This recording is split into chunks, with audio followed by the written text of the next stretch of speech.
Hello बच्चों। Hello. कैसे हो? अच्छा, ये तो आज नहीं पूछना था। आप बहुत अच्छे होंगे। आपने खूब तैयारी किया शुरू से। आपने पूरे साल डेडिकेशन के साथ आपने कोचिंग में, स्कूल में, यूट्यूब पे आपने खूब स्टडी किया है, हमको पता है। और ये भी पता है कि कल का पेपर आप लोग का पेपर बहुत अच्छा होने वाला है। लेकिन एज ए टीचर हम लोग कुछ आप लोग को हैक्स दे रहे हैं, 5 हैक्स, जिसको फॉलो करके और अच्छा कर सकते हैं अपना पेपर। पहला क्या है? पहला है टाइम मैनेजमेंट। यदि आपने ये नहीं किया तो गड़बड़ हो जाएगा। और ये टाइम मैनेजमेंट आपके घर से स्टार्ट होगा।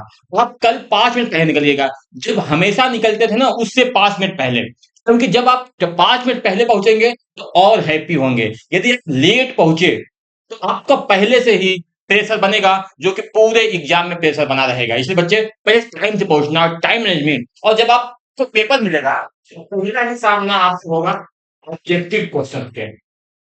तो ये जो ऑब्जेक्टिव क्वेश्चन है ना, ये कुछ ट्विस्ट करके बनाए रहेंगे 20 में। मेरा मानना है कि 20 में 15 ऑब्जेक्टिव तो ऐसे रहेंगे जो सिंपली आपको देखते ही 40 से 60 सेकेंड के अंदर बन जाएंगे।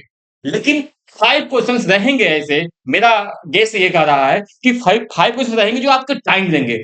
यदि वो आपको पहले बार में वो टाइम ले रहा है 1 मिनट से ज्यादा, 2 मिनट से ज्यादा, तो आप उसको स्किप करके आप लॉन्ग क्वेश्चन की ओर जाइए। यही है टाइम मैनेजमेंट।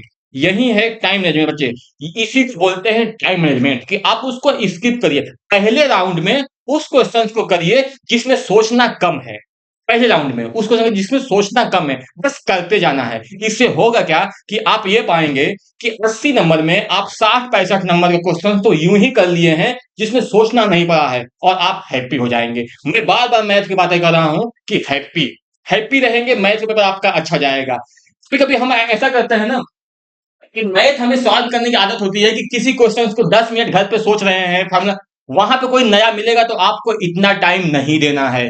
पहले ही सोचिए कि आप कैलकुलेशंस कर रहे हैं एग्जाम सेंटर में, आप घर पे कोचिंग में ट्यूशन में नहीं कर रहे हैं बच्चे। वो आपका मेन एग्जाम है, इसलिए टाइम टाइम मैनेजमेंट सबसे सबसे जरूरी है। लगता है कि आप ज्यादा टाइम दे रहे हैं, और टाइम को टाइम से देखते रहना, टाइम को बच्चे टाइम से देखते रहना। हर 10 मिनट पे, 5 मिनट पे, 20 मिनट पे अपना सॉल्व करने के बाद, क्वेश्चन करने के बाद, जो ही आपका एक क्वेश्चन फिनिश हुआ, 2 क्वेश्चन फिनिश हुआ, आप टाइम देखो।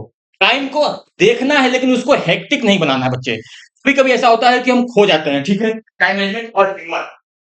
हिम्मत तो आप में बहुत है, तभी तो आपने मैथ करने का प्रयास किया। हिम्मत बहुत है, बस उसको बनाए रखना। हिम्मत टूटेगी कहाँ? हो सकता है कि कंटिन्यूसली आपसे 3-4 क्वेश्चंस ऑब्जेक्टिव के नहीं आए, का हिम्मत टूटेगा।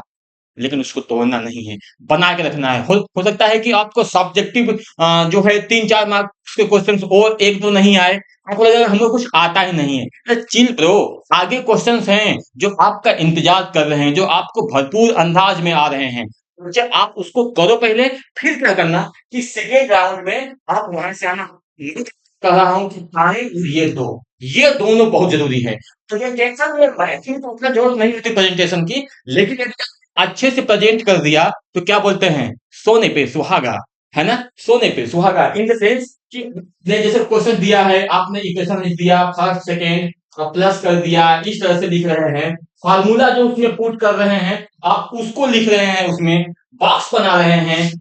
आंसर आने के बाद आंसर लिख रहे हैं, क्योंकि टीचर को सीधे तुरंत आंसर मिल जा रहा है तो टीचर खुश हो जाएगा। बच्चे, ये सब चीजें हैं ना जो आपको 5 से 7 मार्क्स का इंक्रीज करा सकती है ना। 5 से 7, सोचो ना, 5 से 7 मार्क्स के लिए आपने एक एक चैप्टर पढ़ा है, उसका पीवाईक्यू लगाया है, एनसीईआरटी सॉल्व किया है, सैंपल पेपर सॉल्व किया है, ताकि हमारा 5 से 7 मार्क्स इंक्रीज कर जाए। केवल आपका प्रेजेंटेशन के चक्कर में, केवल प्रेजेंटेशन से, केवल हिम्मत से, टाइम मैनेजमेंट से आपका 5 से 7 मार्क्स बढ़ रहा है, तो क्यों ना आपको उस बारे में बताया जाए बच्चे। ठीक है। फिर क्या है? रिवीजन।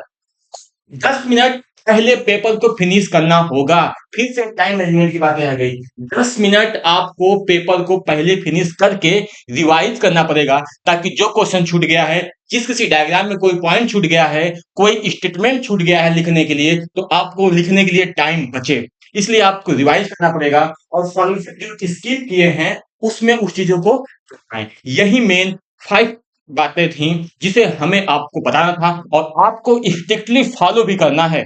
आपको स्ट्रिक्टली फॉलो भी करना है बच्चे, को स्ट्रिक्टली बच्चे फॉलो भी करना है। मैं ये कह रहा था कि इसी पाँच को फॉलो करना है। आपने पढ़ाई तो खूब किया है, जब कोई आपका माइंड घर पे आके नहीं देखेगा, वो आपका आंसर शीट देखेगा। आप आंसर शीट में कैसे प्रेजेंट किए हो, आंसर शीट में कितना क्वेश्चंस किए हो, उस पे आपको मार्क्स मिलेगा बच्चे। ठीक है? तो मेरे तरफ से मिस्टर मास्टर की तरफ से very all the best. Hello बच्चे, वेरी ऑल द बेस्ट। और वेरी, आपको वीडियो अच्छा लग रहा है बच्चे तो लाइक करना और नीचे कमेंट में एक छोटा-सा थैंक यू, थैंक्स ज़रूर लिखना बच्चे, ठीक है? और क्या नहीं करना है, वो क्या नहीं करना में यही बातें थी कि उसको यही नहीं करना है कि टाइम मैनेजमेंट के बारे में ऐसा किएगा आपने उसी को स्किप कर दिया। बस करते गए, करते गए, करते गए। नहीं, टाइम लेकर सोचिएगा, हिम्मत बिल्कुल नहीं हारनी है। हिम्मत क्यों हारना?